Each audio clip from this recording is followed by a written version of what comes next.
Hi, I'm Esteban Payan from Panthera. Fires like these don't burn in a straight line, so many animals are trapped in a fire circle, and the speed at which they move make them that very few animals, even fast animals like jaguars or deer, cannot escape them, so they will be burnt alive. Unfortunately, the Bolivian fires are destroying the most unique catscape in the continent. At Panthera, we call a catscape a landscape that harbors an unusually high number of wildcat species. The Bolivian catscape is the only place in the Americas where 8 species of cats coexist, and it is under fire. The loss of jaguars is, of course, just the tip of the iceberg. You can expect twice that amount of losses of pumas, 5 times that amount of losses of small cats. Fires create immediate open habitat.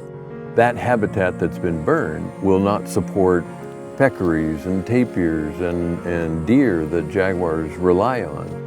So our biggest worry is that these areas, or not just for jaguars, for what we call the associated biodiversity, these areas will not regrow, not because they can't, but because livestock ranchers and agriculturists will colonize illegally these lands, and they will be devoted to exploitative agriculture.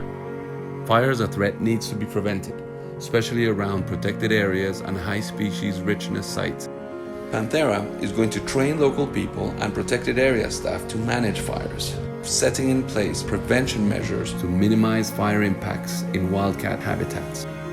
We've all seen this crisis and it's horrible to watch, but our next step is we've got to find out why this happened. We've got to figure out how to stop it, and we've got to figure out how to rebuild the earth that's been so good to us.